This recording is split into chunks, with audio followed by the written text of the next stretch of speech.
اللهم رب هذه الدعوة التامة الصلاة القائمة آت محمدا الوسيلة والفضيلة وبعثه مقاما محمودا الذي وعدته.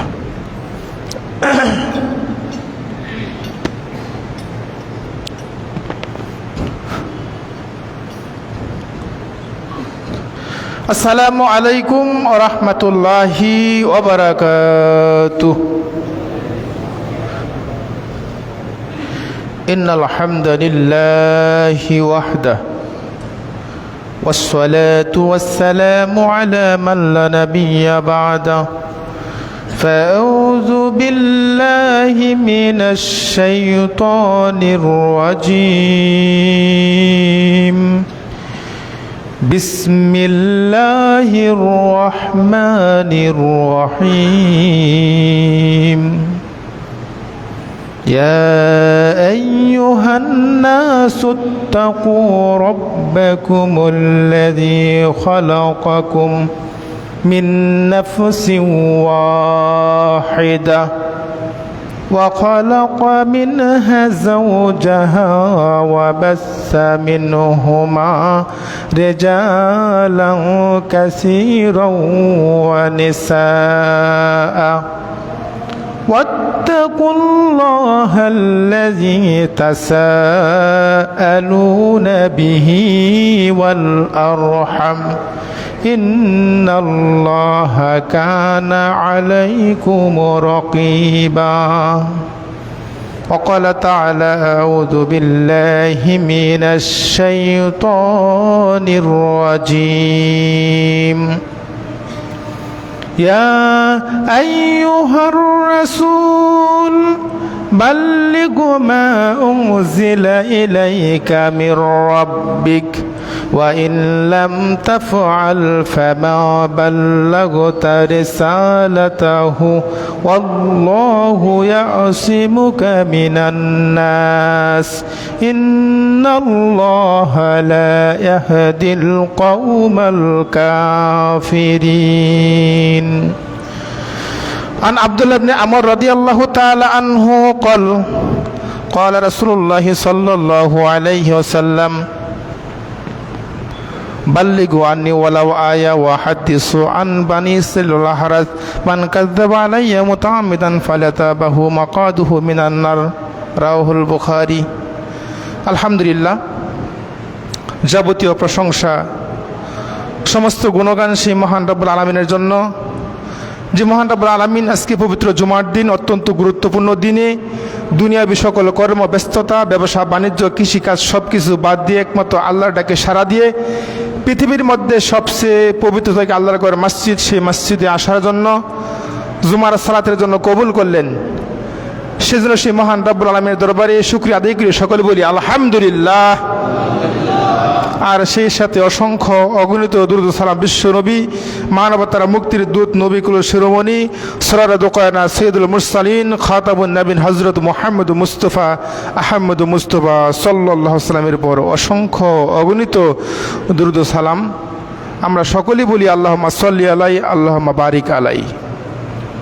সম্মানিত মসজিদের মুসল্লি, কাছে এবং দূরের দেশে এবং প্রবাসের যে যেখান থেকে আমাদেরকে দেখতে পাচ্ছেন, সকলকে জানাই ঐতিহ্যবাহী দানিখোলা বাজার মার্কাস মসজিদের পক্ষ থেকে, মুসল্লিদের পক্ষ থেকে, মসজিদ কমিটির পক্ষ থেকে আন্তরিক মোবারকবাদ এবং ধন্যবাদ জানাই। আজকে আমার আলোচনার একেবারে সংক্ষিপ্ত বিষয় হলো দাওয়াত ও তাবলিগ। দাওয়াত ও তাবলিগ এ বিষয়ে সংক্ষিপ্ত সময়ে এক গুরুত্বপূর্ণ তথ্যবহল বিবরণের চেষ্টা করব ইনশাআল্লাহুল আজিজ। সম্মানিত মসজিদের মুসল্লি, কাছে এবং দূরের দেশ এবং প্রবাসের যে যেখান থেকে আমাদের সাথে যুক্ত আছেন, সম্মানিত সুধীবিন্দু, দাওয়াত এবং তাবলিগ একটি গুরুত্বপূর্ণ জিনিস। এই পৃথিবীতে হযরত আদম আলাইহিস সালাম থেকে শুরু করে শেষ নবী মুহাম্মদ সাল্লাল্লাহু আলাইহি ওয়াসাল্লাম পর্যন্ত এই পৃথিবীতে যত নবী রাসূল পৃথিবীতে আগমন করেছিলেন, প্রত্যেক নবী রাসূলরাই দাওয়াত এবং তাবলিগ করেছেন। বিশ্বাস করেন? প্রত্যেক নবী রাসূল কি করেছেন? তাবলিগ করেছেন, দাওয়াত দিয়েছেন, প্রত্যেকের উপর বাধ্যতামূলক। যেমন এটা আমার কথা না, কুরআনুল কারীমের 16 নম্বর সূরা সূরা নাহল 36 নম্বর আয়াত, ওয়ালাকাদ বাআসনা ফি কুল্লি উম্মাতির রাসূলা আনি ইবুদুল্লাহ ওয়াজতানিবুত তাগুত। আল্লাহ বলছেন অবশ্যই আমি ওয়ালাকাদ বাআসনা ফি কুল্লি উম্মাতির রাসূল, প্রত্যেক উম্মতের জন্য আমি রাসূল পাঠিয়েছি। সুবহানাল্লাহ বলেন। আমি প্রত্যেক উম্মতের জন্য রাসূল পাঠিয়েছি। কি জন্য পাঠিয়েছি? তারা কি করবে? আনি ইবুদুল্লাহ ওয়াজতানিবুত তাগুত। তাদের দায়িত্ব হলো, রাসূলের দায়িত্ব হলো, নবীদের দায়িত্ব হলো আনি ইবুদুল্লাহ। প্রত্যেক নবীরাই বলছে আনি ইবুদুল্লাহ, আল্লাহর ইবাদত করো। কার ইবাদত? আল্লাহর ইবাদত করো। ওয়াজতানিবুত তাগুত, আর তাগুত থেকে বেঁচে থাকো। অত্র আয়াত থেকে স্পষ্ট বুঝতে পারলাম এটা আল্লাহ বলছেন যে প্রত্যেক নবী রাসূলরাই দাওয়াতি কাজ করেছেন, তাবলীগ করেছেন। এবার দেখেন কুরআনুল কারীমের 7 নম্বর সূরা সূরা আল আরাফ 59 নম্বর আয়াত, আল্লাহ বলছেন লাকাদ আরসালনা নূহান। নূহ আলাইহিস সালাম একজন নবী, অনেক বড় মাপের নবী ছিলেন। আল্লাহ বলছেন আমি নূহ আলাইহিস সালামকে তার জাতির কাছে পাঠিয়েছি। নূহ আলাইহিস সালাম তার জাতির কাছে এসে বলছিল ইয়া কাওমি ইবুদুল্লাহ, হে আমার কওম, হে আমার জাতি, হে আমার গোষ্ঠীর লোক, ইয়া কাওমি ইবুদুল্লাহ, আল্লাহর বندگی করো। কার বندگی? আল্লাহর দাসত্ব করো। মা লাকুম মিন ইলাহি গায়রুহু, সেই আল্লাহর বندگی করো যে আল্লাহর কোনো ইলাহা নাই। কি নাই? কোনো উপাস্য নাই। দেখেন দুটা পেলাম আয়াত। এবার দেখেন কুরআনুল কারীমের 7 নম্বর সূরা সূরা আল আরাফ 65 নম্বর আয়াত, আল্লাহ বলেন ওয়াইলা আদ আখাহুম হুদান, আমি আদ জাতির জন্য হুদ আলাইহিস সালামকে পাঠিয়েছি। এই হুদ আলাইহিস সালাম এই নবী বলেছিল তার কওমকে বলেছিল হে আমার কওমের লোকেরা ইয়া কাওমি ইবুদুল্লাহ, আল্লাহর বندگی করো। কার বندگی? আল্লাহর বندگی করো, আল্লাহর দাসত্ব করো। এবার দেখেন আল্লাহ রাব্বুল আলামিন কুরআনুল কারীমের 7 নম্বর সূরা সূরা আল আরাফের 73 নম্বর আয়াত, আল্লাহ বলছেন ওয়াইলা সামুদ আখাহুম সালেহ, আমি সামুদ জাতির জন্য তার ভাই সালেহ নবীকে পাঠিয়েছি। এই সালেহ নবী তিনি দাওয়াত দিয়েছেন ইয়া কাওমি ইবুদুল্লাহ, হে আমার কওম, হে আমার জাতির লোক, আল্লাহর বندگی করো, আল্লাহর দাসত্ব করো। দেখেন আল্লাহ রাব্বুল আলামিন এরকম ভাবে কুরআনুল কারীমের সূরা 7 নম্বর সূরা সূরা আল আরাফের 85 নম্বর আয়াত, আল্লাহ বলতেছেন ওয়াইলা মাদয়ানা আখাহুম শুআইবান, মাদায়েনবাসীর জন্য শুআইব নবীকে পাঠিয়েছি। শুআইব আলাইহিস সালাম অনেক বড় মাপের নবী ছিলেন। তিনিও শুআইব আলাইহিস সালাম তিনি দাওয়াত দিয়েছিলেন ইয়া কাওমি ইবুদুল্লাহ, হে আমার কওমের লোকেরা আল্লাহর বندگی করো। মানে এই পৃথিবীতে যত নবী রাসূল আগমন করেছেন প্রত্যেক নবীরাই তাদের জাতির লোকদেরকে, গোষ্ঠীর লোকদেরকে, কওমের লোকদেরকে দাওয়াতি কাজ করেছেন, তাবলীগের কাজ করেছেন, তাবলীগের দাওয়াত দিয়েছেন। দাওয়াত কাকে বলে? বাধ্যতামূলক। হযরত ইউনূস আলাইহিস সালাম, ইউনূস নবী নাম শুনছেন? মাছের পেটে ছিল ইউনূস নবী। আল্লাহ বলছেন ইউনূস নবী তুমি দাওয়াত দাও। তো তাই ইউনূস নবী বলেন লা ইলাহা ইল্লাল্লাহ, দাওয়াত দেন, কিন্তু তার কথা মানে না, শুনে না। তিনি ব্রেক করে চলে আসলেন। যখন চলে আসে মাছের পেটে, তখন মাছ তাকে কি করে গিলে ফেলে। আল্লাহ বলছে আমি তোমাকে পাঠাইছি তোমার কওমের কাছে দাওয়াত দেওয়ার জন্য, তুমি চলে আসলা কেন? দেখেন ইউনূস নবী দাওয়াত দিয়েছেন, হযরত মূসা আলাইহিস সালাম দাওয়াত দিয়েছেন, ইব্রাহিম আলাইহিস সালাম দাওয়াতি কাজ করেছেন, ইউসুফ আলাইহিস সালাম দাওয়াতি কাজ করেছেন। এক কথায় এই পৃথিবীর মধ্যে আদম থেকে শুরু করে কিয়ামত পর্যন্ত, মানে মুহাম্মদ সাল্লাল্লাহু আলাইহি ওয়াসাল্লাম পর্যন্ত যত নবী রাসূল পৃথিবীতে আগমন করেছেন প্রত্যেক নবীরাই দাওয়াতি কাজ করেছেন, তাবলীগ করেছেন, এর কোনো বিকল্প নাই। আল্লাহ রাব্বুল আলামিন কুরআনুল কারীমের 5 নম্বর সূরা সূরা মাইদা 67 নম্বর আয়াতে আল্লাহ বলেন ইয়া আইয়ুহার রাসূল, আল্লাহ বলছেন হে রাসূল, আমার নবী মুহাম্মদ সাল্লাল্লাহু আলাইহি ওয়াসাল্লামকে আল্লাহ লক্ষ্য করে বলেন হে মুহাম্মদ সাল্লাল্লাহু আলাইহি ওয়াসাল্লাম ইয়া আইয়ুহার রাসূল, হে রাসূল বাল্লিগ, আপনি তাবলীগ করুন। সুবহানাল্লাহ বলেন। দেখেন তাবলীগ কাকে বলে? আপনারা তো আমরা ভাবি যে আলেম ওলামারা তাবলিগ করবে, আঙ্গুর আবার কে তাবলিগ? এটা ভাববেন না যে আপনারা কোনো তাবলিগ নাই, আপনারও তাবলিগ আছে, আপনারও দায়িত্ব আছে। আজকে খুতবা থেকে যদি একটা হাদিস শুনে যান, এই হাদিসটা যখন আপনি খাবার সময়, যখন দুপুরে খাবার খাবেন, আপনার ফ্যামিলি যারা আছে, ছেলে মেয়ে যারা আছে বা আপনার স্ত্রী আছে, ওদের সাথে যদি শেয়ার করেন, বিষয়টা শেয়ার করেন যে আজকে ইমাম সাহেব খুতবার মধ্যে এই হাদিসটা বলছে, এটাও কি তাবলিগ? সুবহানাল্লাহ বলেন।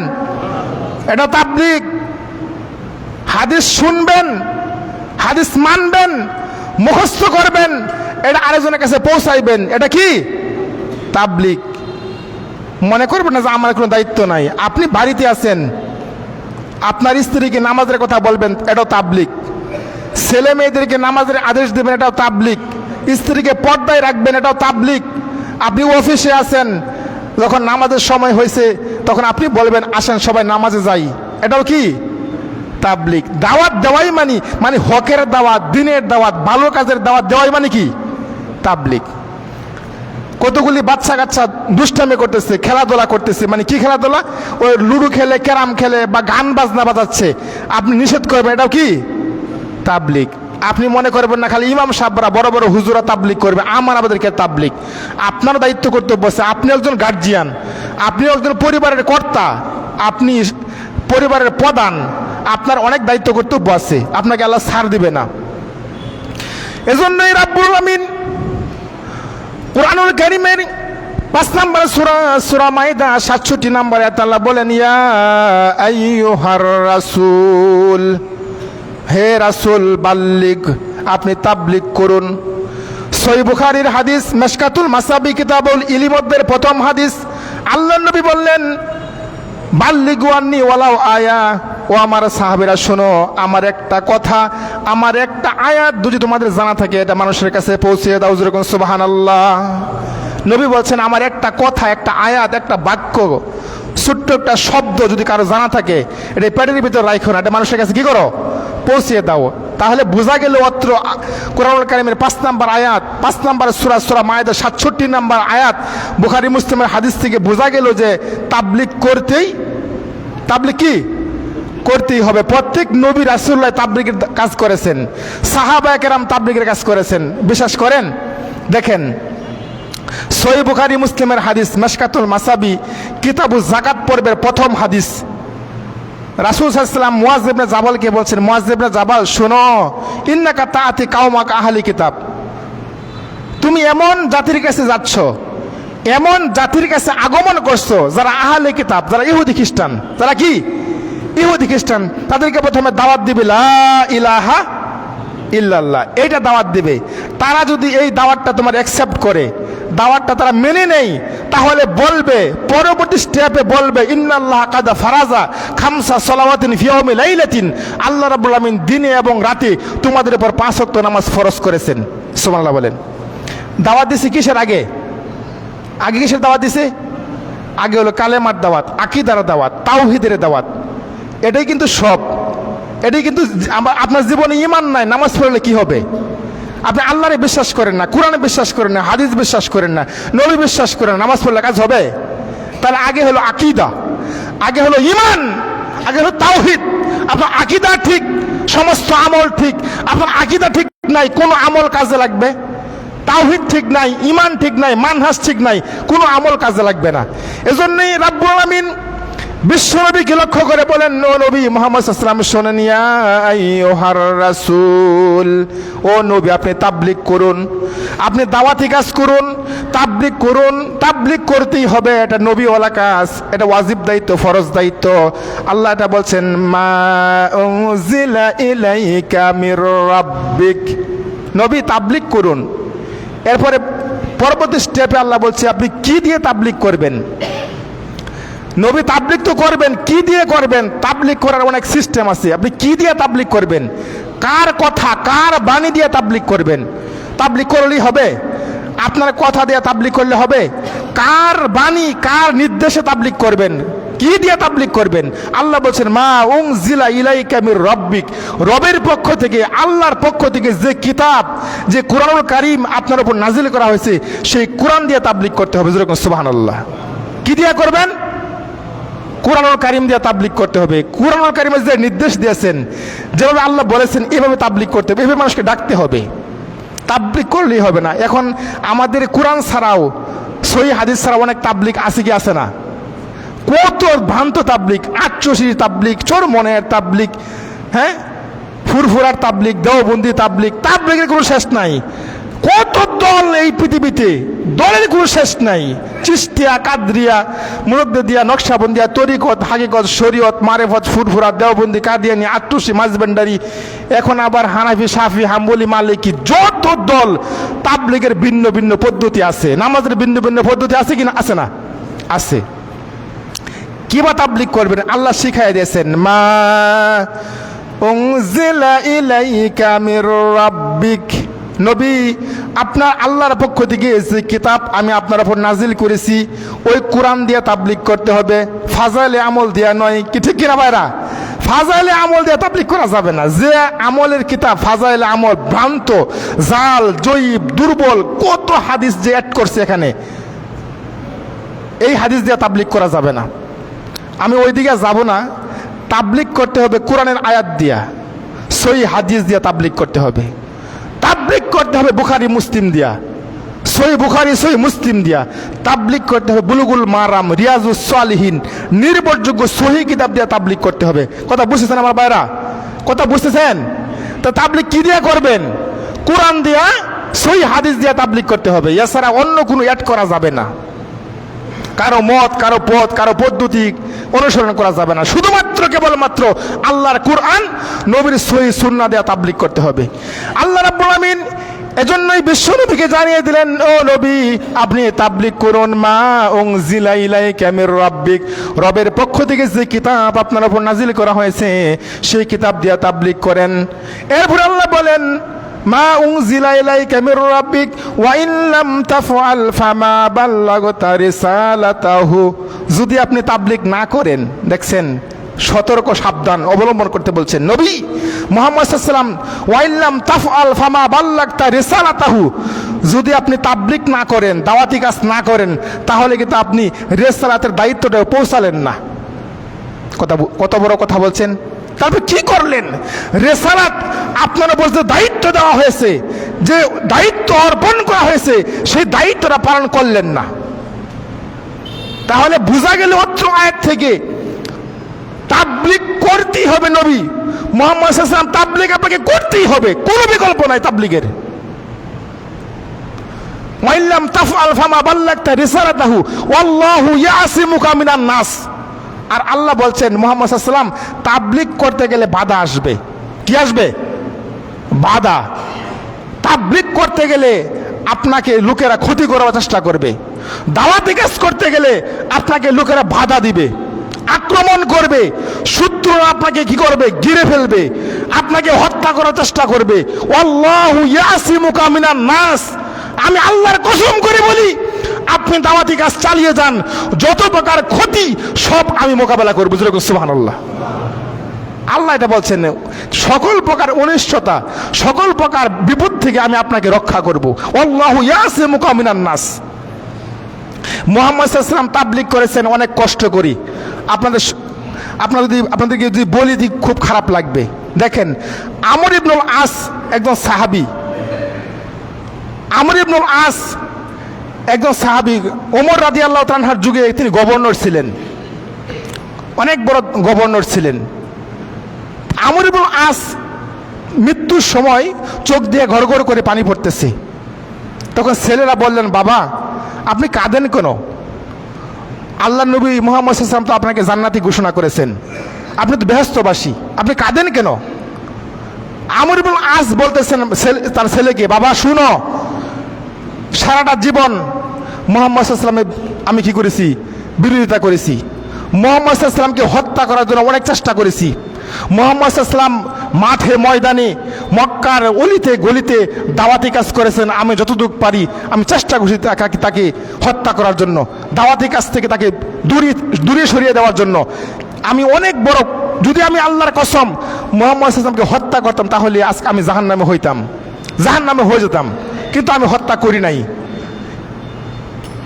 তখন আমর ইবনুল আস বলতেছেন যে একদিন আল্লাহ নবী মুহাম্মদ সাল্লাল্লাহু আলাইহি ওয়াসাল্লাম মক্কার অলিতে গলিতে দাওয়াতি কাজ করতেছিলেন। আমি ধারালো অস্ত্র নিয়ে, আমর ইবনে আস বলতেছে, আমি ধারালো অস্ত্র নিয়ে মুহাম্মদ সাল্লাল্লাহু আলাইহি ওয়াসাল্লামের উপর আমি আক্রমণে ঝাঁপিয়ে পড়ি, তারপর আক্রমণ করার চেষ্টা করি। কিন্তু মুহাম্মদ সাল্লাল্লাহু আলাইহি ওয়াসাল্লাম তিনি এমন মানুষ, মাটির মানুষ, দয়ার মানুষ, তার প্রতি এত উদারতা, এত দয়া, আমাকে দেখা মাত্রই বলতেছেন, আমর ইবনে আস সাহাবী, তুমি তো অনেক জ্ঞানী, তুমি তো অনেক বিচক্ষণ, তুমি তো অনেক বীর পুরুষ, তুমি তো অনেক সুদর্শন যুবক। মানে দেখা মাত্রই তার প্রশংসা করতেছে, আল্লাহ নবী তার প্রশংসা করতেছেন। তখন আমর ইবনে আস চিন্তা করলেন যে আমি যাকে হত্যা করার জন্য উৎপেতে বসে থাকি, আর তিনি আমাকে দেখা মাত্রই আমার প্রশংসা করতেছেন, আমার ব্যাপারে তার আলহামদুলিল্লাহ অনেক ভালো ধারণা। ব্যাপারটা কি? তখন এই ধারণাটা তার মধ্যে একটা মনের মধ্যে একটা মানে লাড়া খাইলো যে আমি যাকে হত্যা করার জন্য সবসময় বসে থাকি, তিনি আমার প্রশংসা করেন। না, মুহাম্মদ সাল্লাল্লাহু আলাইহি ওয়াসাল্লাম মনে হয় ভালো মানুষ। মানে আমর ইবনে আস সাথে সাথে মুহাম্মদ সাল্লাল্লাহু আলাইহি ওয়াসাল্লামের ব্যবহারে, মুহাম্মদ সাল্লাল্লাহু আলাইহি ওয়াসাল্লামের তার দয়ায়, মানে এত সুন্দর আচরণ ছিল মুহাম্মদ সাল্লাল্লাহু আলাইহি ওয়াসাল্লামের, আচরণের কারণে কি করলেন, আমর ইবনে আস আল্লাহর কসম তার ডান হাতটা বাড়িয়ে দিলেন, ডান হাতটা বাড়িয়ে দিলেন। মুহাম্মদ সাল্লাল্লাহু আলাইহি ওয়াসাল্লাম, আমি আপনাকে হত্যা করার জন্য অনেক চেষ্টা করেছি, আমি আপনার যতটুকু সম্ভব আপনার ক্ষতি করার চেষ্টা করেছি, আমি আল্লাহর কসম আমি আমার হাতটা বাড়িয়ে দিলাম, আপনি আমাকে মুসলমান বানিয়ে নিন। সুবহানাল্লাহ বলেন, মুসলমান বানিয়ে নিন। আল্লাহর নবী বললেন, আমি দেখলাম আমর ইবনে আস তার হাতটা বাড়িয়ে দিলেন। যখন নবী বলেন, আমি যখন আমার হাতটা এবার বাড়িয়ে দিই, আমর ইবনে আস কিন্তু আবার হাতটা টান মারলেন, তার হাতটা টান মারা নিয়ে গেলেন। আল্লাহর নবী বললেন, আমর ইবনে আস, তুমি তো আগে হাত বাড়িয়ে দিলা, তুমি তো আগে হাত বাড়িয়ে দিলা, আমার হাতে বাইয়াত করবে, আমার হাতে হাত রাখবে, মুসলমান হইবে, তাহলে তুমি আবার কেন হাত গুটাইয়া নিলা? তখন সে বলতেছে, ইয়া রাসূলুল্লাহ, আমি যতদূর পারি আমার জীবনে অনেক খারাপ কাজ করেছি, অনেক মানুষকে হত্যা করেছি, অনেক অন্যায় করেছি, আমি আপনাকে হত্যা করার জন্য অনেক চেষ্টা করেছি। সুতরাং যারা আপনাকে হত্যা করার জন্য চেষ্টা করে তাদের ঈমান থাকে না, তাদের তাওহীদ থাকে না। সুতরাং আপনি আমাকে অনুমতি দেন, আপনি আমাকে এই স্বীকৃতি প্রদান করেন যে আপনি আজকে আপনার হাতে হাত রাখলে, আজকে আপনার হাতে আমার হাত রাখলে আমার পূর্বের জীবনের গুনাহ ক্ষমা হবে কিনা। সুন্দর কথা, যে আজকে ওয়াদা করলে, আজকে মুসলমান হলে আমার পূর্বের জীবনে গুনাহ ক্ষমা হবে কিনা। রাসূল সাল্লাল্লাহু আলাইহি ওয়াসাল্লাম বললেন, আমর ইবনে আস, শোনো, তুমি কি জানো না, তুমি কি বুঝো না যে কোনো ব্যক্তি ঈমান আনে, বাইয়াত গ্রহণ করে, হাতে হাত রেখে কথা দেয়, কালেমা পড়ে, তার আগের জীবনের যত গুনাহ সব গুনাহ মাফ করে দেওয়া হয়। সব গুনাহ মাফ হয়ে গেছে, তোমার চিন্তার কোনো কারণ নাই। দেখেন মুহাম্মদ সাল্লাল্লাহু আলাইহি ওয়াসাল্লামের ব্যবহারের কারণে, এমন নম্র ব্যবহার, এমন সুন্দর আচরণ করার কারণেই ওই আমর ইবনে আস ইসলাম গ্রহণ করলেন। তার তাবলীগ কাকে বলে? নবী আপনি তাবলীগ করেন, জীবনে বাধা আসবে, বিভিন্ন সমস্যা আসবে, দল হবে, গ্রুপ হবে, এটা নষ্ট করার চেষ্টা করবে, আপনাকে বাধা দেওয়ার চেষ্টা করবে। ওয়াল্লাহু ইয়াসিমুকা মিনান নাস, যত প্রকার সমস্যা হবে সমাধান দিব কে? সমাধান আল্লাহ দিবে। ওয়াল্লাহু ইয়াসিমুকা মিনান নাস, সমস্যা আসবে, আপনাকে হত্যা করার চেষ্টা করবে, আপনাকে বাধা দিবে, আপনাকে বিপদে ফেলাবে, কিন্তু আল্লাহ সবকিছু কি করবেন? ট্যাকেল দিবেন। ইন্নাল্লাহা লা ইয়াহদিল কাওমাল কাফিরিন, আল্লাহ বলছে, তবে শুনে রাখেন মুহাম্মদ সাল্লাল্লাহু আলাইহি ওয়াসাল্লাম, শুনে রাখবেন সকল মানুষ হেদায়েত হবে না।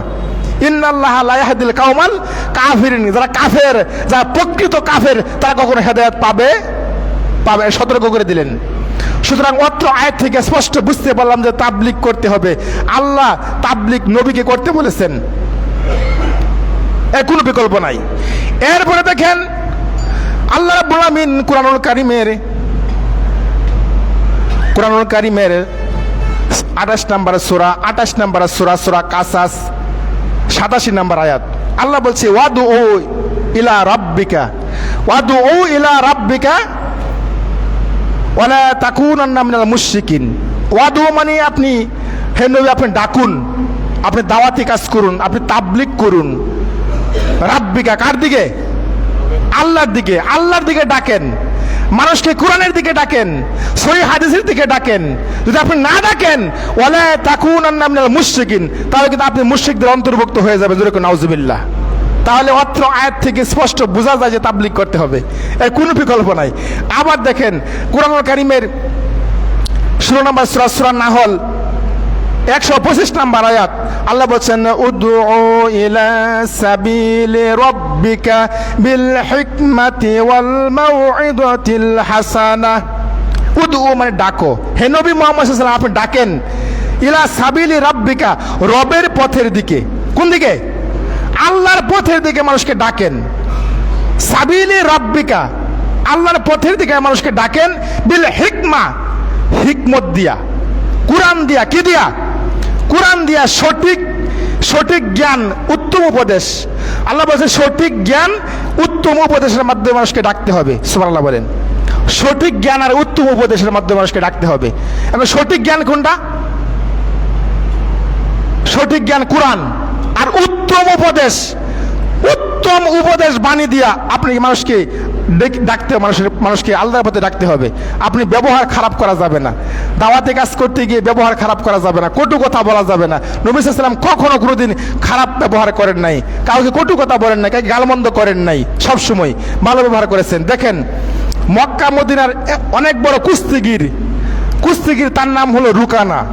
অনেক বড় কুস্তি খেলা, মানে বুঝলেন না, টিভিতে দেখে না কুস্তি খেলায় অনেক পারদর্শী, তার নাম হলো রুকানা। তো সাহাবায়ে কেরাম বললেন যে মুহাম্মদ সাল্লাল্লাহু আলাইহি ওয়াসাল্লাম আপনি কখনো রুকানার কাছে যায়েন না, রুকা অনেক বড় কুস্তিগির, তার সাথে আপনি পারবেন না, কুস্তি খেলায় পারবেন না। তো মুহাম্মদ সাল্লাল্লাহু আলাইহি ওয়াসাল্লাম ফজরের নামাজ পড়ছে, ফজরের নামাজ পড়ার পরে রুকানার কাছে গেছে, যায় বলছে রুকানা আসলিম তাসলিম, ইসলাম ধর্ম গ্রহণ করো, শান্তি পাইবা, ইসলাম ধর্ম গ্রহণ করো, মেনে নেও। রুকানা বলছে যে আমি এই মক্কা মদিনার সবচেয়ে বড় কুস্তিগির, আমার সাথে কেউ পারে না, আমি অনেক শক্তিশালী, কেউ পারে না। মুহাম্মদ শর্ত আছে কি, যদি তুমি মুহাম্মদ সাল্লাল্লাহু আলাইহি ওয়াসাল্লাম তুমি আমাকে হারাতে পারো, কুস্তি খেলে হারাতে পারো, তাহলে আমি কি করব? ইসলাম ধর্ম গ্রহণ করব। তো মুহাম্মদ সাল্লাল্লাহু আলাইহি ওয়াসাল্লাম বললেন যে না গো, আমি তো কুস্তি খেলায় পারদর্শী না, আমি তো কুস্তি খেলতে আসি নাই, তুমি ইসলাম ধর্ম গ্রহণ করো, মেনে নাও। সে শর্ত লাগাইছে, শর্ত একটাই, তুমি যে আমাকে কুস্তি খেলে হারাতে পারো, তাহলে আমি ইসলাম ধর্ম গ্রহণ করব। কি করলেন? কুস্তি খেলা শুরু করবে। মুহাম্মদ সাল্লাল্লাহু আলাইহি ওয়াসাল্লাম রাজি হয়ে গেলেন, ঠিক আছে এত করে যখন বলছো, ঠিক আছে খেলবো। তখন রুকানা ওই যে দেখেন না, এই পর্যন্ত শর্ট প্যান্ট পরে, গেঞ্জি পরে রুকানা খুব লাফাচ্ছে। কুস্তি গেলে কিন্তু লাফাতে হয়, তারা কুস্তি গেলে অনেক লাফাতে হয়। তো বলছে মুহাম্মদ তুমিও লাফাও, কুস্তি গেলে লাফাতে হয়। তো মুহাম্মদ সাল্লাল্লাহু আলাইহি ওয়াসাল্লাম আবার সবসময় সেলাইবিহীন লুঙ্গি পরতেন, সেলাইবিহীন লুঙ্গি। দেখেন ইহরামের কাপড় দেখেন হাজিরা পরে, একটা কাপড় পেঁচ দেয় আর একটা কাপড় নিচে পরে। তো মুহাম্মদ সাল্লাল্লাহু আলাইহি ওয়াসাল্লাম সবসময় সেলাইবিহীন লুঙ্গি পরতেন।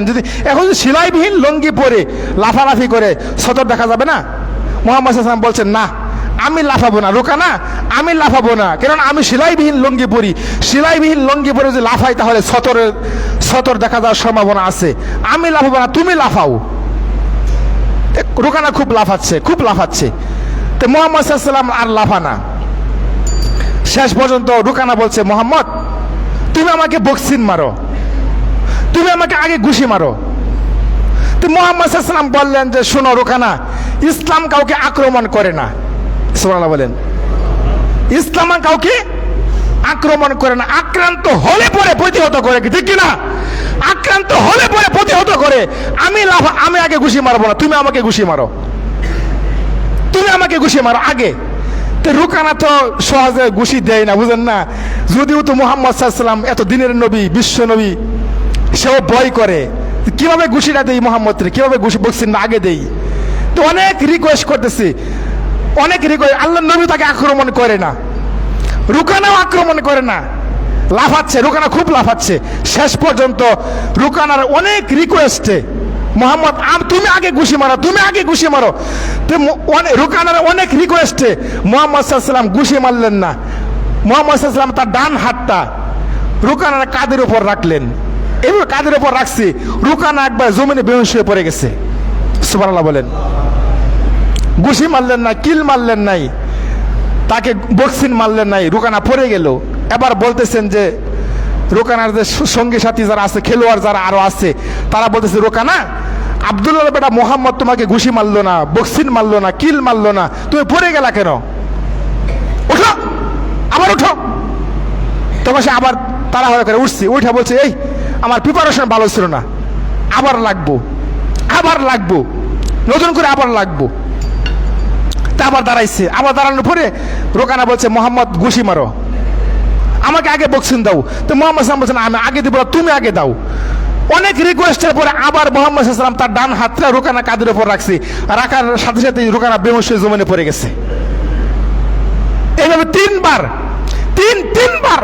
হাত রাখলেন, রোকানা বেহুশ হয়ে পড়ে গেলেন। এবার বলতেছেন যে, রোকানা শুন, তুই না অনেক বড় কুস্তিগির, তুই না অনেক বড় পালোয়ান, অনেক বড় শক্তিশালী, তা আব্দুল্লাহ বেটা মোহাম্মদ তোমাকে ঘুষি মারলো না, কিল মারলো না, আসার মেরে ফেলে দেয় না, তুমি পড়ে গেলে কেন? উঠ পড়া, আবার উঠ। এরকম তিনবার মাথা আমার উঠছে। ওইটা বলছে, শোনো, যদিও আব্দুল্লাহ বেটা মোহাম্মদ আমাকে ঘুষি মারে নাই, কিল মারে নাই, ঠেস মারে নাই, আসার মেরে ফেলে দেয় নাই, কিন্তু আব্দুল্লাহ বেটা মোহাম্মদ যখন তার ডান হাতটা আমার কাঁধের উপর রাখছে, তখন আমার মনে হয়েছিল যে পুরা ওহুদ পাহাড়টা মনে আমার কাঁধের উপর বসাই দিছি। সুবহানাল্লাহ বিহামদি। বীরের নবী, বিশ্ব নবী, তার নাম হলো বিশ্ব নবী মুহাম্মদ সাল্লাল্লাহু আলাইহি ওয়াসাল্লাম। তাকে একবারও খারাপ ভাষা কথা বললেন না, কিল মারলেন না, ঘুষি মারলেন না, আসার মারলেন না, কুস্তি খেলাইছে। তার হাতটা, শুধু হাতটা তার কাঁধের উপর রাখছে। রোকানা বলছে, আল্লাহর কসম করে বলি, আমার সঙ্গী সাথে শোনো, মনে হয় ওহুদ পাহাড়টা আমার কাঁধের উপর বসাই দিছি। এই মুহাম্মদ সাল্লাল্লাহু আলাইহি ওয়াসাল্লাম সাধারণ কোনো মানুষ না, সাধারণ কোনো লোক না, তিনি হলেন দ্বীনের নবী, তিনি হলেন বিশ্ব নবী। সুতরাং আমি আর দেরি করলাম না, আশহাদু আল্লা ইলাহা ইল্লাল্লাহ ওয়া আশহাদু আন্না মুহাম্মাদান আবদুহু ওয়া রাসূলুহু, কালেমা পড়ে মুসলমান হয়ে গেছে। যেরকম সুবহানাল্লাহ। তাহলে মুহাম্মদ সাল্লাল্লাহু আলাইহি ওয়াসাল্লাম কি এখানে ঘুষি মারছিল? তাকে বক্সিন মারছে? তাকে জোর করছে? জোর করে নাই, ব্যবহার, সুন্দর আচরণ দিয়া মুহাম্মদ সাল্লাল্লাহু আলাইহি ওয়াসাল্লাম তাকে দ্বীনের পথে নিয়ে আসছেন। তাহলে তাবলীগটা যে করবেন, কাউকে আক্রমণ করা যাবে না। তাবলীগ করতে গেলে, দাওয়াতি কাজ করতে গেলে পাল্টা আক্রমণ আসে। এই তুমি কি আমার কাছে ঋণ পাও? তুমি আমার নামাজের কথা কেন বলো? তুমি তাবলীগের কথা আমাকে কেন বলো? আমি যাব না মসজিদে, আমি নামাজ পড়বো না, আমি তাবলীগ করবো না, আমি টাকা পয়সা দিব না। এরকম অনেক লোক থাকে। কিন্তু জোর করা যাবে না, আক্রমণ করা যাবে না, কটু কথা বলা যাবে না। ব্যবহার দিয়া, ভাষা দিয়া, নরম করে তাদের সাথে বুঝিয়ে শুনে তাদেরকে ইসলামের প্রতি আনতে হবে। আল্লাহ এটাই বলছেন যে মুহাম্মদ সাল্লাল্লাহু আলাইহি ওয়াসাল্লাম, আপনি তাবলীগ করুন, বিপদ আসবে, বাধা আসবে, গ্রুপিং হবে, দলাদলি হবে, কিন্তু আপনি ব্যবহার দিয়া, ভালোবাসা দিয়া সুন্দর করে মন জয় করতে হবে। উদউ ইলা সাবিলি রাব্বিকা বিল হিকমা, কোরআন দিয়ে আপনি ডাকবেন, কোরআন দিয়ে ডাকবেন, হাদিস দিয়ে ডাকবেন, সহিহ হাদিস দিয়ে ডাকবেন, সুন্দর ব্যবহার, সুন্দর আচরণের মাধ্যমে মানুষকে দাওয়াতি কাজ করবেন। তাহলে বোঝা গেল যে দাওয়াতি কাজ করতে হবে, আর ভাষা সুন্দর করে মানুষকে বুঝিয়ে শুনিয়ে সুন্দর করে আচরণের মাধ্যমে তাবলীগ করতে হবে। এর কোনো বিকল্প নাই, তাবলীগের কোনো বিকল্প নাই। আল্লাহ রাব্বুল আলামিন তাবলীগ করতেই হবে, তাবলীগ হলো ফরজ দায়িত্ব, ওয়াজিব দায়িত্ব। আল্লাহ রাব্বুল আমিন কুরআনুল কারীমের 3 নম্বর সূরা আল ইমরান 104 নম্বর আয়াত আল্লাহ বলছেন, ওয়াল তাকুম মিনকুম উম্মাতুন ইয়াদউনা ইলাল খায়রি ওয়া ইয়ামুরুনা বিল মা'রুফি ওয়া ইয়ানহাউনা আনিল মুনকার ওয়া উলাইকা হুমুল মুফলিহুন। আল্লাহ বলছেন, তোমাদের মধ্যে এমন একটা দল থাকা দরকার। বর্তমান সময়ে এমন একটা দল থাকা দরকার আমাদের মধ্যে, যারা ইয়ামুরুনা বিল মারুফ ওয়াল তাকুম মিনকুম উম্মাতুন ইয়াদউনা ইলাল খায়র, যারা মানুষকে কল্যাণের পথে ডাকবে, যারা মানুষকে মঙ্গলের পথে ডাকবে, ভালো কাজের আদেশ দিবে। ইয়ামুরুনা বিল মারুফ ওয়া তানহাউনা ওয়া ইয়ানহাউনা আনিল মুনকার, খারাপ কাজ থেকে নিষেধ করবে, সৎ কাজের আদেশ দিবে, খারাপ কাজ থেকে নিষেধ করবে। আমি মনে করি গোটা পৃথিবীর মধ্যে এখন এই দলটা হলো তাবলীগী দল, যারা খারাপ কাজ থেকে বাধা দেয়, সৎ কাজের আদেশ করে। আমি মনে করি এই দাওয়াতি কাজটা যারা করতে পারবে তারাই হলো কি সাকসেসফুল, তারাই জান্নাতি। আল্লাহটা বলছেন যে ওয়ালতাকুম মিনকুম উম্মাতুন ইয়াদউনা ইলাল খাইর ওয়া ইয়া'মুরুনা বিল মারুফ ওয়া ইয়ানহাউনা আনিল মুনকার।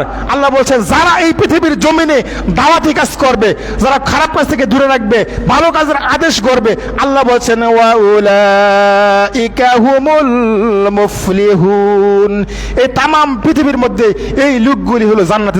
সুবহানাল্লাহ, এটা আল্লাহ ঘোষণা করেছেন মুফলিহুন, সফল কাম, এরা বিজয়ী, এরা জান্নাতি। তাহলে বোঝা গেল অত্র আয়াত থেকে যারা দাওয়াতি কাজ করবে এদের সাথে আল্লাহ আছেন, যারা দাওয়াতি কাজ করবে এরা মুফলিহুন, এরা সফল কাম, এরা জান্নাতি, এরা পৃথিবীর জমিনে ভালো লোক, ভালো মানুষ। সুবহানাল্লাহ। সুতরাং দাওয়াতি কাজের কোনো বিকল্প নাই। এটা আপনি আপনার জায়গা থেকে, যার যার জায়গা থেকে, যার যার অবস্থানে থেকে দাওয়াতি কাজ করতে হবে, এর কোনো বিকল্প নাই। দেখেন আরো আল্লাহ বলছেন দাওয়াতি কাজ যে করতে হবে এই পৃথিবীর জমিনে, দাওয়াতটাই কিন্তু আগে আগে নামাজের কথা বলছে না। কোন রাসূল, নবী রাসূলরা আগে বলছে নামাজের কথা বলছে, আগে তার কম দিকে, তার জাতির দিকে বলছে যে আগে নামাজ পড়াটা বলছে, এটা বলছে না। আগে বলছে কি ঈমান, আগে দাওয়াত, আগে আকীদা তাওহীদ, আগে মানহাজ ঠিক করো, আগে আকীদা ঠিক করো, ঈমান ঠিক করো, তারপরে ওর নামাজ, তারপরে নামাজ। তাহলে বোঝা গেল অত্র আয়াত থেকে। দেখেন কুরআনুল কারীমের 3 নম্বর সূরা, সূরা আলে ইমরান 110 নম্বর আয়াত, আল্লাহ বলছেন কুনতুম খায়রা উম্মাতিন উখরিজাত লিন-নাস তা'মুরুনা বিল মা'রুফ ওয়া তানহাউনা আনিল মুনকার।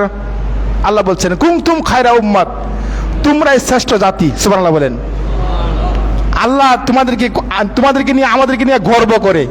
আল্লাহ বলছে তোমরাই শ্রেষ্ঠ জাতি, কুনতুম খায়রা উম্মাত, তোমরাই শ্রেষ্ঠ উম্মত। তোমাদের কাজটা কি?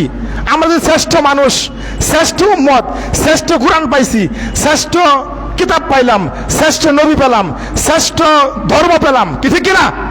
আমাদের কোরআন শ্রেষ্ঠ, কোরআন শ্রেষ্ঠ গ্রন্থ কি? কোরআন। শ্রেষ্ঠ ধর্ম কি? ইসলাম। শ্রেষ্ঠ কিতাব কোনটা? কোরআন। শ্রেষ্ঠ নবী কোনটা? মুহাম্মদ সাল্লাল্লাহু আলাইহি ওয়াসাল্লাম। আল্লাহ আমাদেরকে শ্রেষ্ঠ দিয়েছেন, এই জন্য আল্লাহ বলছেন কুনতুম খায়রা উম্মাত, তোমরাই শ্রেষ্ঠ জাতি। তোমাদের কাজটা কি জানো? ইয়া'মুরুনা বিল মারুফ, সৎ কাজের আদেশ দিবা। সৎ কাজের আদেশ দিতে হবে সব সময়, সব সময় সৎ কাজের আদেশ। হ্যাঁ, ওয়া তানহাউনা আনিল মুনকার, খারাপ কাজ থেকে নিষেধ করতে হবে। সৎ কাজের আদেশ, খারাপ কাজ থেকে বাধা, এই দুটা কাজ করতে হবে। আল্লাহ বলছে ওয়া তুমিনুনা বিল্লাহ, আর আল্লাহর প্রতি বিশ্বাস করতে হবে।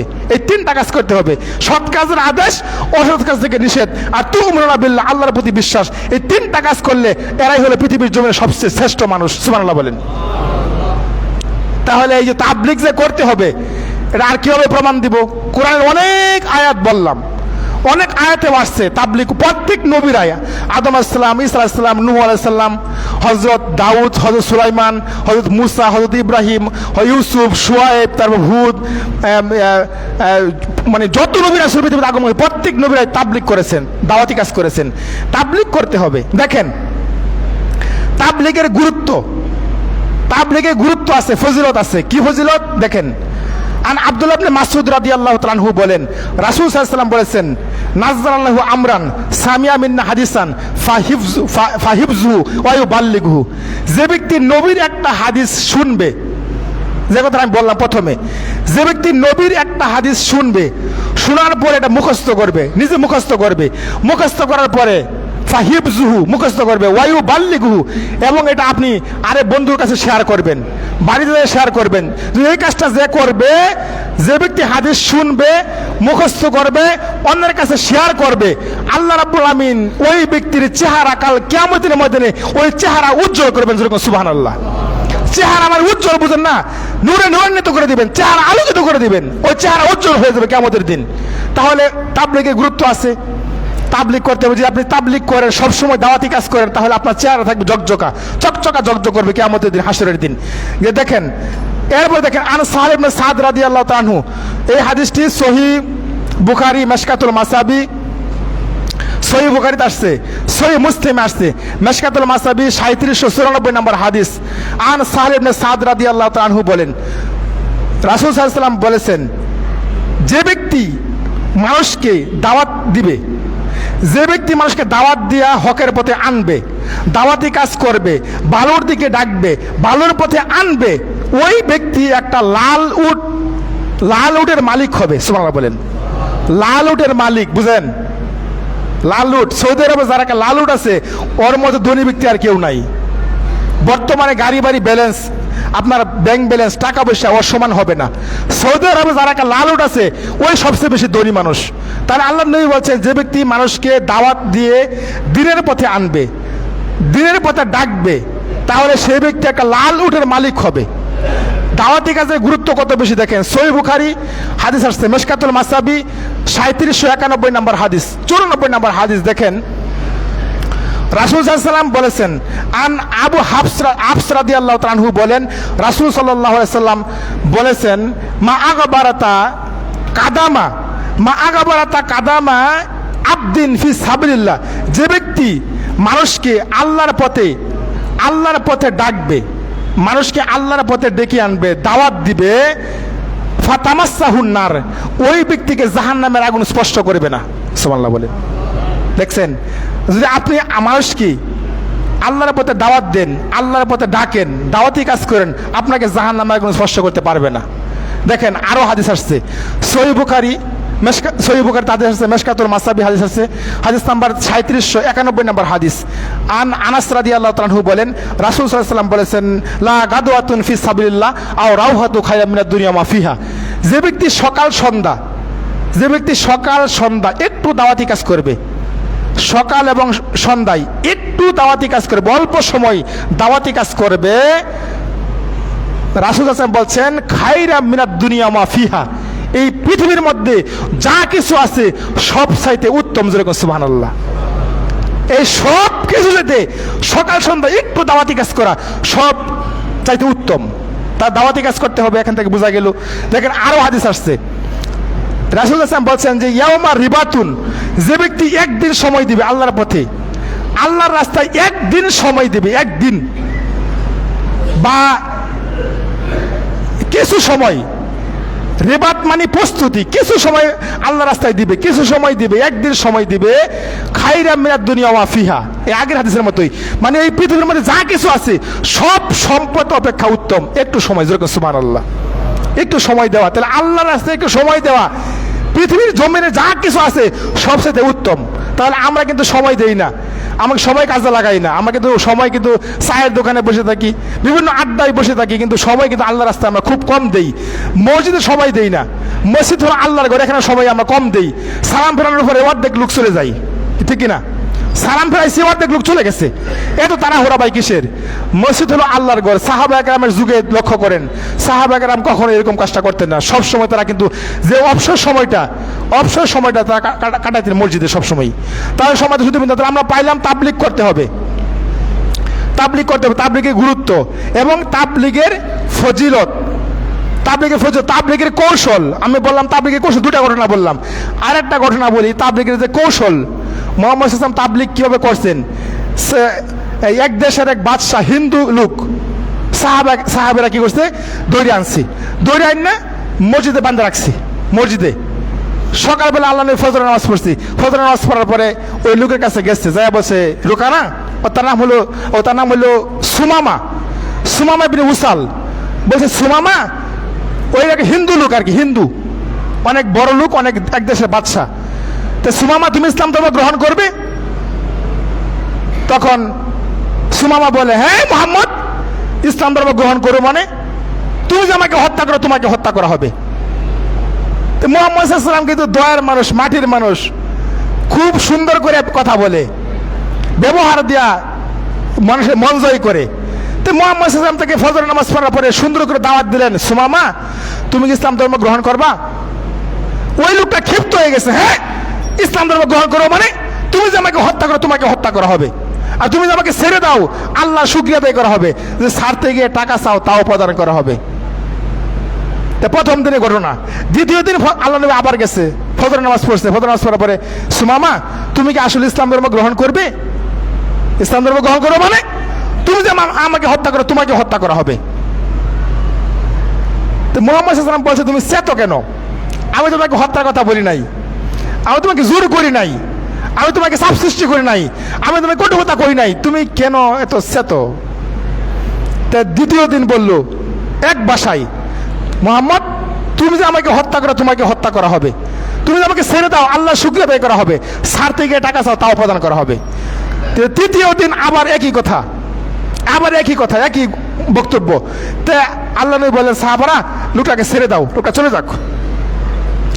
রশি খুলে দিলেন, লোকটা চলে গেল। লোকটা কিছু দূর পথ যাওয়ার পরে মনে মনে বলছে আর যাচ্ছে আর বলছে যে পৃথিবীতে আমি অনেক ভালো মানুষ দেখেছি, পৃথিবীতে আমি অনেক ভদ্র মানুষ দেখেছি, কিন্তু এত বড় ভদ্র মানুষ আমি দেখি নাই। সুবহানাল্লাহ বলেন। এত বড় ভদ্র মানুষ আমি কখনো দেখি নাই।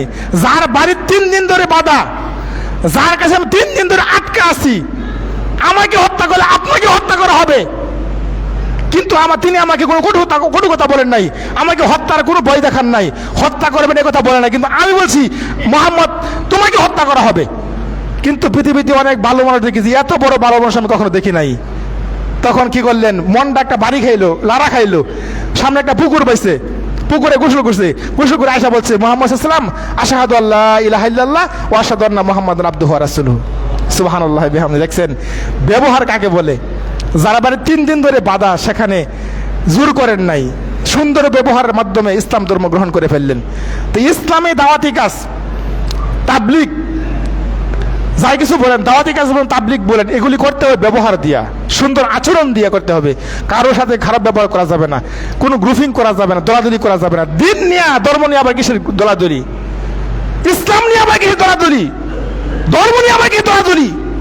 কখনই চেষ্টা করা যাবে না। সবসময় ব্যবহার দিয়া, সুন্দর আচরণ দিয়া মুহাম্মদ সাল্লাল্লাহু আলাইহি ওয়াসাল্লাম জয় করেছেন, বিশ্ব জয় করেছেন, মক্কার অলিতে গলিতে দাওয়াতি কাজ করেছেন। কোনোদিন কখনো কাউকে থাপ্পড় মারেন নাই, কটু কথা বলেন নাই, গালি দেন নাই। ব্যবহারের কারণে, ব্যবহারের চোটে, সুন্দর আচরণের মাধ্যমে মুহাম্মদ সাল্লাল্লাহু আলাইহি ওয়াসাল্লাম দাওয়াতি কাজ করেছেন, যার ফলে তিনি সফল হয়েছেন। সুতরাং বোঝা গেল দাওয়াতি কাজের কোনো বিকল্প নেই, দাওয়াতি কাজ করতে হবে। সম্মানিত সুধীবৃন্দু, আমরা আপনাদেরকে বলবো যে ঐতিহ্যবাহী দানিখোলা মিলন সমাজ মাঠ, ঐতিহ্যবাহী দানিখোলা মিলন সমাজ মাঠ, এই মাঠের খবর, এই মাঠে ইজতেমার খবর পুরা পৃথিবী জানে, কি ঠিক কিনা? পুরা পৃথিবীবাসী জানে। ঐতিহ্যবাহী দানিখোলা মিলন সমাজ মাঠের সকল সর্বস্তরের তাবলীগ ইজতেমা ভাইদেরকে দৃষ্টি আকর্ষণ করে বলি যে আপনারা ঐক্যবদ্ধ হন, ঐক্যবদ্ধ হয়ে 2025 সালের তাবলীগ ইজতেমাকে বাস্তবায়ন করুন। ঐক্যবদ্ধ হতে আল্লাহ বলেছেন, ঐক্যবদ্ধ থাকতে আল্লাহ বলেছেন মুসলমানরা, ইমানদাররা, অবশ্যই তাবলীগী ভাইয়েরা ঐক্যবদ্ধ হতে হবে। ঐক্যবদ্ধ হওয়ার কোনো বিকল্প নাই। আল্লাহ রাব্বুল আমিন কুরআনুল কারীমের 3 নম্বর সূরা আল ইমরান 103 নম্বর আয়াতে আল্লাহ বলেছেন, ওয়া আতাসিমু বিহাবলিল্লাহি জামিআ ওয়া লা তাফাররাকু। হে পৃথিবীর মানুষ, ওয়া আতাসিমু বিহাবলিল্লাহি জামিআ ওয়া লা তাফাররাকু, তোমরা ঐক্যবদ্ধ হয়ে আল্লাহর রজ্জুকে শক্ত করে ধারণ করে, জোরে সুবহানাল্লাহ। ঐক্যবদ্ধ হয়ে আল্লাহর রশিকে, আল্লাহর রজ্জুকে, ইসলামকে, কোরআনকে, সহিহ হাদিসকে শক্ত করে ধারণ করে, আল্লাহটা বলছেন। সুতরাং আল্লাহ নবী বলছেন, আমরুকুম বিখামসিন, ও আমার সাহাবারা শোনো, আমরুকুম বিখামসিন, আমি তোমাদেরকে 5টা বিষয় উপদেশ দিচ্ছি, 5টা বিষয় উপদেশ দিচ্ছি। 5টা বিষয়ের একটা বিষয় হলো জামাত। তোমার জামাতবদ্ধ জীবন যাপন করবে, ঐক্যবদ্ধ জীবন যাপন করতে হবে। মুসলমান আহলে হাদিস সালাফি আমরা ঐক্যবদ্ধ জীবন যাপন করতে, আল্লাহ নবী বলছেন ওয়া জামাত, জামাতবদ্ধ জীবন যাপন কখনো বিচ্ছিন্ন হওয়া যাবে না, কখনো সমাজ ভাঙা যাবে না, সমাজ বিচ্ছিন্ন করা যাবে না। জামাত, জামাতবদ্ধ জীবন যাপন করতে হবে। ওয়া সামিয়ে, ইমামের কথা শুনতে হবে। ইমাম যদি ছোট্ট হয়, সে যখন ইমাম হয়, সে যখন ইমাম থাকে, যখন জনগণ তাকে ইমাম বানায়, তখন ইমামের কথা শুনতে হবে। তাহলে 1 নম্বর বললাম জামাত, অবশ্যই জামাতবদ্ধ জীবন যাপন করতে হবে। 2 নম্বর সামিয়ে, ইমামের কথা শুনতে হবে। 3 নম্বর ওয়াত, ইমামের আনুগত্য করতে হবে। ইমাম যখন, নেতা যখন, আমির যখন কোরআন হাদিসের কথা বলে, কোরআন হাদিসের নির্দেশ দেয়, তখন আমিরের কথা শুনতে হবে। 3 নম্বর ওয়াল হিজরাত, হিজরত করতে হবে। 5 নম্বর জিহাদ, জিহাদ করতে হবে। তাহলে অত্র আয়াত থেকে স্পষ্ট বোঝা গেল যে, হাদিস থেকে বোঝা গেল যে অবশ্যই ঐক্যবদ্ধ হওয়ার কোনো বিকল্প নাই। ঐক্যবদ্ধ হয়ে এই ইজতেমা পরিচালনা করতে হবে। কেননা আমরা যদি আহলে হাদিস তাবলীগ আজকে দানিখোলা মিলন সমাজ মাঠের বাংলাদেশের অন্যতম বৃহত্তম একটা তাবলীগ ইজতেমা, আমরা ঐক্যবদ্ধ হয়ে দাওয়াতি কাজ করি, বাংলার জমিন থেকে শিরক এবং বিদআতকে লাথি মেরে, জাটা মেরে তাড়িয়ে দেওয়া সম্ভব হবে, কি ঠিক কিনা? আমরা যদি আজকে ঐক্যবদ্ধ হয়ে তাবলীগ কাজ করি, দাওয়াতি কাজ করি, অবশ্যই অবশ্যই এদেশের মাটি থেকে সুদ, ঘুষ, চুরি, ডাকাতি, জেনাখুর, সুদখুর, গাঁজাখুর সবকিছু নির্মূল করা সম্ভব হবে। কিন্তু আমরা ঐক্যবদ্ধ নাই, আমাদের মধ্যে সমস্যা আছে। আমরা আসুন ঐক্যবদ্ধ হয়ে আমরা দাওয়াতি কাজ করি। আমরা যদি ঐক্যবদ্ধ হতে পারি তাহলে 100% এই সমাজ সুন্দর করা যাবে, এই সমাজ 100% নামাজি হবে। এই সমাজ থেকে যত প্রকার খারাপ, যত প্রকার সুদ ঘুষ রাহাজানি চুরি ডাকাতি জানার ব্যবস্থা সব কিছু বন্ধ করা সম্ভব হয়। আল্লাহ আমাদেরকে কবুল করে সকলে বলি আমিন। আমরা অবশ্যই এই ইসলাম নিয়ে কখনো বাড়াবাড়ি করব না। আল্লাহ আমাদের প্রত্যেকের মনের মধ্যে সুধারণা সুচিন্তা আল্লাহ দিয়ে দেওয়া, সকলে বলি আমিন। ও আখিরি দাওয়ানা আলহামদুলিল্লাহ আলামিন। আসসালামু আলাইকুম ওয়া রাহমাতুল্লাহি ওয়া বারাকাতুহু।